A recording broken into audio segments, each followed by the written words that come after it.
नमस्ते। मैं राजेंद्र कुमार सह आचार्य राजनीति विज्ञान, राजकीय कला महाविद्यालय सीकर। पिछली कक्षा में हमने समानता के अधिकार पे चर्चाएं की थी। उसी क्रम को आगे बढ़ाते हुए आज हम स्वतंत्रता का अधिकार, जो कि भारतीय संविधान के अनुच्छेद 19 से 22 में उल्लेखित किया गया है, पर चर्चा करेंगे। इसमें भी सबसे पहले हम अनुच्छेद 19 द्वारा प्रदत्त स्वतंत्रताओं के संबंध पर, स्वतंत्रताओं पर चर्चा करेंगे। व्यक्तिक स्वतंत्रता के अधिकार का स्थान मूल अधिकारों में सर्वोच्च माना जाता है। किसी विद्वान ने ठीक ही कहा है कि स्वतंत्रता ही जीवन है। इसके अभाव में व्यक्तित्व का विकास संभव नहीं है। भारतीय संविधान के अनुच्छेद 19 से 22 तक में भारत के नागरिकों को स्वतंत्रता संबंधी विभिन्न अधिकार प्रदान किए गए हैं। ये 4 अनुच्छेद दैहिक स्वतंत्रता के अधिकार पत्र स्वरूप हैं। इनमें से अनुच्छेद 19, जो कि मूल अधिकार के आधार का कोड है, भारतीय नागरिकों को 6 स्वतंत्रताएं प्रदान करता है। मूल संविधान में अनुच्छेद 19 1 7 स्वतंत्रताएं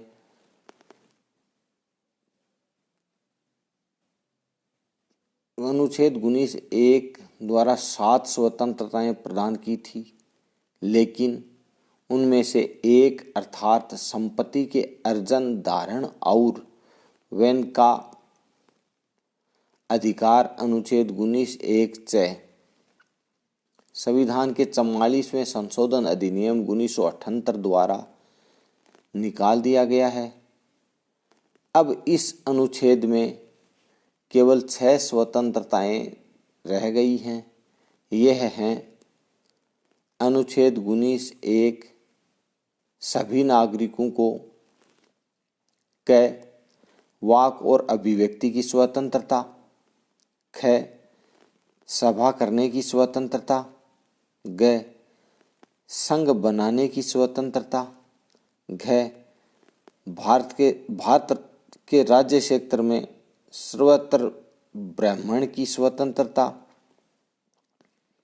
ड़ भारत के राज्य क्षेत्र के किसी भी भाग में निवास करने और बस जाने की स्वतंत्रता, और 6 कोई वृत्ति उपजीविका, व्यापार या कारोबार करने की स्वतंत्रता प्रदान करता है। अनुच्छेद 19 द्वारा प्रदत्त अधिकार केवल नागरिकों को ही प्रदत्त हैं, अर्थात ए नागरिकों से अभिप्राय है केवल यह है कि केवल भारत के नागरिकों को ही प्रदान किए गए हैं। ये अधिकार विदेशियों को प्रदान नहीं किए गए हैं। बी अनुच्छेद 19 के तहत प्रदत्त 6 स्वतंत्रताओं के तहत राज्य के विरुद्ध संरक्षण केवल नागरिकों को ही सुलभ है, क्योंकि निगम, कंपनी या कॉरपोरेशन नागरिक नहीं है। अतः ये संविधान द्वारा प्रदत्त स्वतंत्रताओं का उपयोग नहीं कर सकते और राज्य के कर्तव्यों के विरुद्ध अनुच्छेद 14 के तहत अनुतोष प्राप्त नहीं कर सकते। अनुच्छेद 19 के द्वारा प्रदत्त अधिकार आत्यंतिक अर्थात एब्सोल्यूट नहीं है। हमारे संविधान निर्माताओं ने व्यक्ति की स्वतंत्रता और सामाजिक हित में संतुलन स्थापित करते हुए व्यक्ति की स्वतंत्रता को सामाजिक हित के अधीन किया है और हमारे संविधान में यह न्यायालय पर नहीं छोड़ा कि वह यह बताए कि राज्य किस आधार पर और किस सीमा तक व्यक्ति के अधिकारों को नियंत्रित कर सकता है।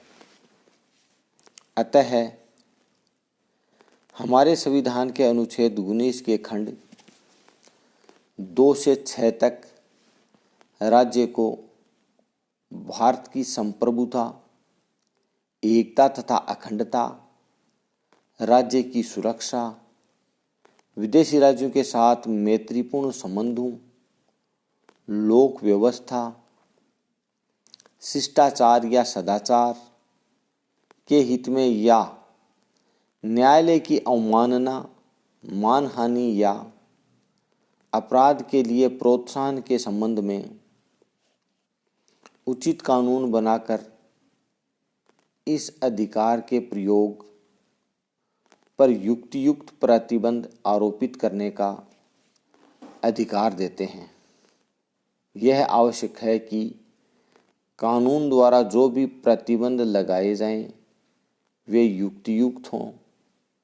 युक्तियुक्त निर्बंधन के लिए 2 शर्तें आवश्यक हैं। नंबर 1, निर्बंधन केवल अनुच्छेद 19 के खंड 2 से 6 के अधीन दिए गए आधारों पर ही लगाए जा सकते हैं। नंबर 2, निर्बंधन युक्तियुक्त होना चाहिए। युक्तियुक्त क्या है? यह कठिन प्रश्न है, चूंकि संविधान में युक्तियुक्त प्रतिबंध पद की परिभाषा नहीं की गई है। अतः नंबर 1, प्रत्येक मामले का निर्धारण उसके अपने गुणावगुण के आधार पर करना होगा। नंबर 2,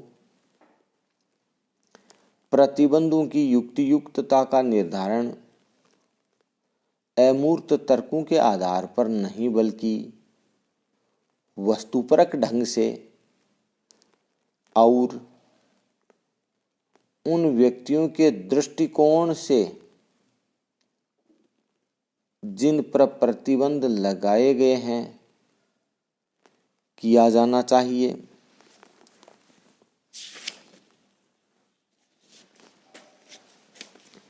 इसके साथ ही राज्य नीति के निर्देशक तत्वों को कार्यान्वित करने के लिए लगाए गए प्रतिबंधों को न्यायालय ने युक्तियुक्त ठहराया है।